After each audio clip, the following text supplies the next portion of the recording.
Assalamualaikum warahmatullahi wabarakatuh. Good afternoon, ladies and gentlemen. My name is Ardityo Deva Ravianto. I am the International Relations student from University of Muhammadiyah Yogyakarta. In here, I would like to present my research paper. I had the title of my research paper is about the dynamics of the Palestinian struggle in reach the independence status. So this one point is about the Palestinians' struggle in achieving independence. The struggle for independence of the Palestinian people has progressed since the establishment of the Palestine Liberation Organization or PLO in 1964. The PLO became the parent organization of the official organizations of the agenda of liberating Palestine at the time. The PLO refused unequivocally to recognize the founding of the State of Israel.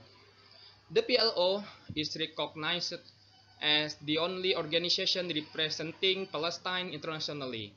In 1969, the Organization of Islamic Cooperation or OIC officially recognized the establishment and gave a role to the PLO. The PLO is the official representative of the Palestinian people on the international scene. The PLO was also recognized by the United Nations General Assembly on November 22, 1974, as the official organization of the Palestinian people. The PLO declared the establishment of a Palestinian state in Algiers, the capital city of Algeria, on November 15, 1988. Shortly afterwards, Israel and its allies refused to acknowledge the establishment of a Palestinian state. On the other hand, instead, Israel remained co-orbit and colonized Palestinian land. Although the PLO was recognized and officially became a reviewer as a Palestinian representative in 1974 in the PNN. The Palestinian struggle for independence remained unsuccessful. And now we are going to the next slide. For the next slide is we'll be discussing about the other things, which is about the dynamics of Indonesia's bilateral relations with Palestine. The support of Palestinian independence has been carried out by the President of Indonesia since the founding of Indonesia or since of Indonesia Independence Day. And here is we are going to the old order era.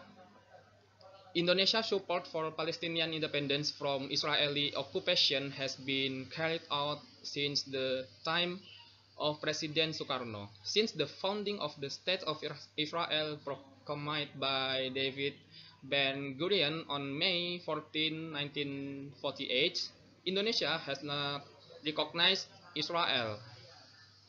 President Sukarno's reason is that each nation has the right to determine its own destiny without going through the arrangements and interventions of other countries. Another reason Indonesia does not recognize the establishment of the State of Israel is because Israel seized the land of the Palestinian people. And now we move to the New Order era. The Indonesian government's attitude towards Palestine was in job as the government switched from President Sukarno to President Suharto. This is because Indonesia showed a less assertive attitude and position in the 1967 Arab-Israeli War. Indonesia's attitude since the War of 1967 benefits Israel more than Arab countries. Indonesia's attitude in dealing with the Arab-Israeli war was motivated by the strengthening of realism and pragmatism in the regime of President Suharto's government. And for the last era is the Reformation era, which are consists of five eras, which start from the reign of Habibie till the reign of President Joko Widodo. And now we going to the reign of President B.J. Habibie. B.J. Habibie was the third president of Indonesia from 1998 to 1999. After Suharto's ouster from office, at the time of President B.J. Habibie Mehdawi considered no meaningful action in improving Indonesia-Palestine relations.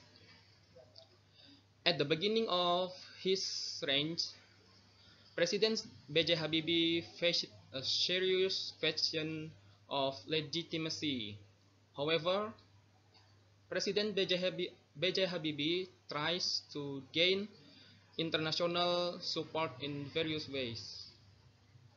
And now we are going to the next slide is about the reign of Abdurrahman Wahid, the second reign of after President B.J. Habibie. So one of the real forms of President Abdurrahman Wahid is his involvement in the establishment of a commission of three religions that consists of Islam, Christianity, and Jews in order to seek the acceleration of Palestinian-Israeli peace.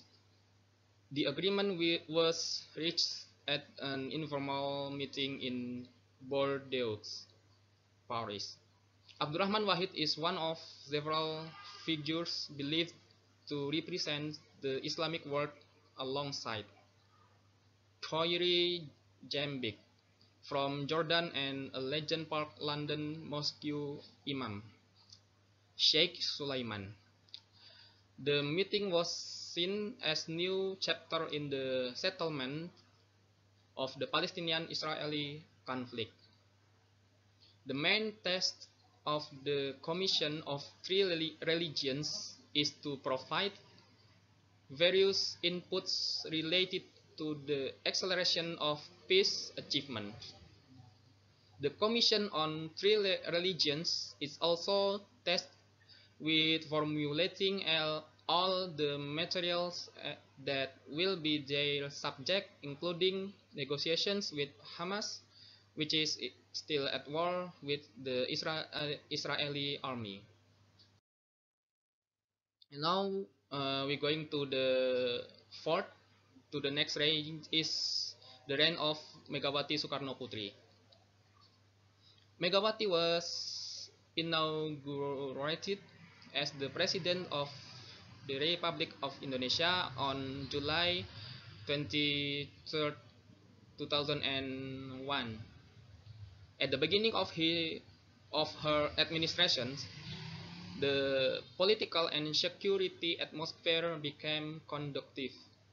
At the time of Megawati Soekarno Putri, according to Mehdawi, there was no meaningful action in improving Indonesia-Palestine relations. Learning from the previous presidential administration, Megawati paid more attention to the domestic situation, such as visiting conflict areas in the country such as Aceh, Maluku, Irian Jaya, and South Kalimantan or West Timor. Now we move to the next range is range of Susilo Bambang Yudhoyono. On October 20, 2004, as the beginning of SBY's reign, Indonesia support for Palestine continued as a priority in Indonesian foreign policy. This can be reflected in his first overseas visit to attend the funeral processions of PLO leader Yasser Arafat in Egypt in November 2004. President Susilo Bambang Yudhoyono at the beginning of his leadership said that helping the process of achieving peace in the Middle East was the first stone of Indonesian foreign policy during his leadership. This peace, he thinks, will only be achieved if the Palestinians are given the freedom to be independent. And finally, we are moved to the to the last range, which is until nowadays is uh, Joko Widodo era. So Indonesia support under Presiden Joko Widodo. The era of Presiden Joko Widodo with the extraordinary summit of the OIC is the proof of Jokowi's promise on Palestine. Jokowi stated that the Islamic world represented in the OIC should firmly push for true Palestinian independence, namely urging Israel to exit the Palestinian land it has annexed since 1948, and urging the international community to impose sanctions of Israel for crimes against humanity. The OIC summit held on March 6 to 7, 2016 was the fifth extraordinary summit held by the OIC.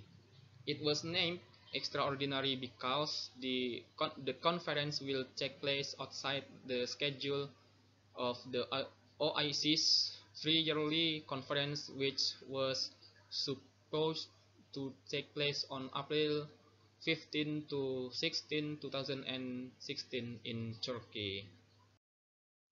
And that's all for my presentation. Thank you very much for the kind attention. Wassalamualaikum warahmatullahi wabarakatuh.